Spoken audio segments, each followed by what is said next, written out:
Então, cara, quando as pessoas ouvem falar Idade Média, elas pensam numa coisa só, numa época coesa, estável, e esquecem que esse período que se convencionou chamar de Idade Média é composto de 1000 anos, é um milênio, ou seja, são 10 séculos. Tudo que acontece, imagina tudo que acontece em um século, então são 10 séculos. Esse período é cheio de sutilezas, de nuances, de transformações que acontecem a cada século. E ele está recheado de personalidades, mais e menos importantes, mas algumas muito incríveis, muitas delas santos.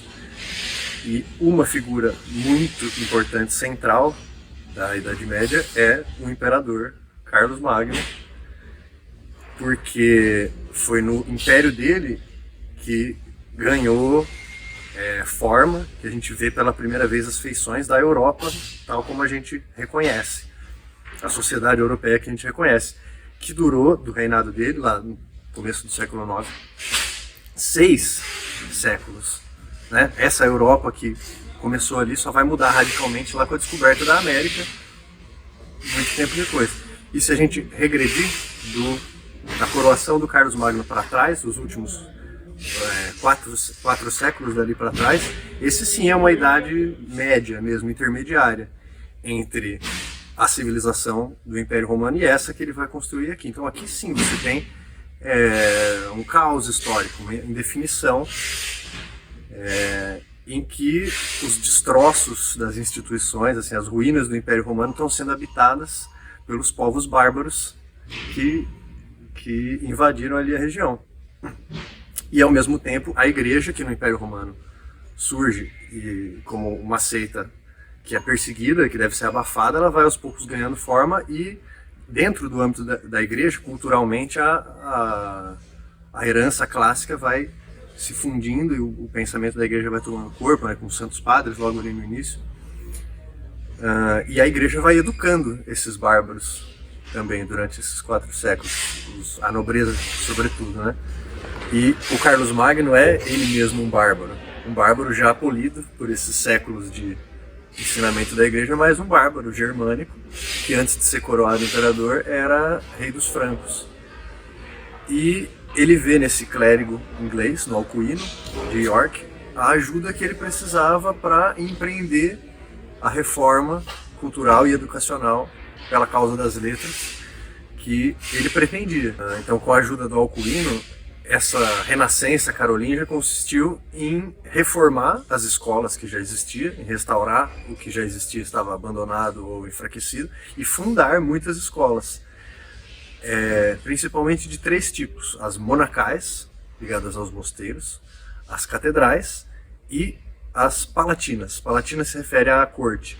Então, a educação carolíngia atendia esses dois tipos de gente: os clérigos, e fortalecia a cultura interna da igreja, e a corte, para ocupar os postos de poder.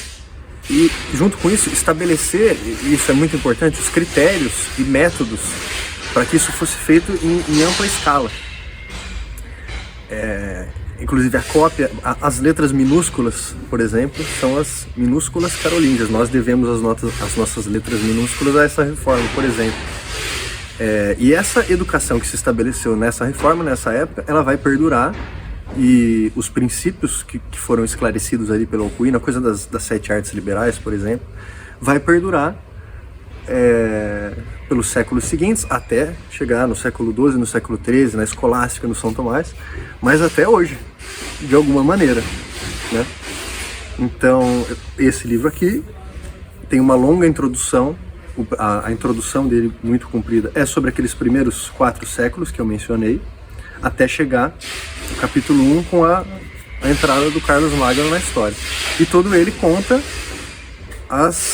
os dramas para a implantação dessa reforma, dessa renascença carolíngia e a obra do Alcuino, né? E eu trouxe aqui para mostrar também esse livro, A Inveja dos Anjos, que nós lançamos anos atrás, que ele trata do século XI, da virada do XI para o XII, porque é como se o século XI, 200 anos depois de que tudo isso aconteceu, fosse o apogeu dessa educação, e da virada do XI para o XII começa a haver uma transformação em que a filosofia o trabalho da razão vai se separando um pouco da vida moral, da regra de vida dos monges.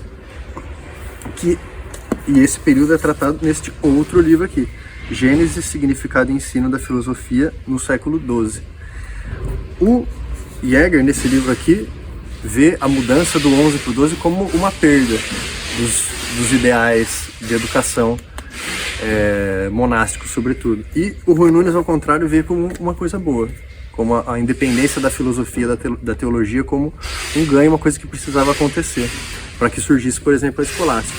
Então, com esses 3 livros aqui, né, dá para começar a ter um panorama muito, muito bom, muito legal do que foi a fundação, o lançamento das bases da educação ocidental. É isso.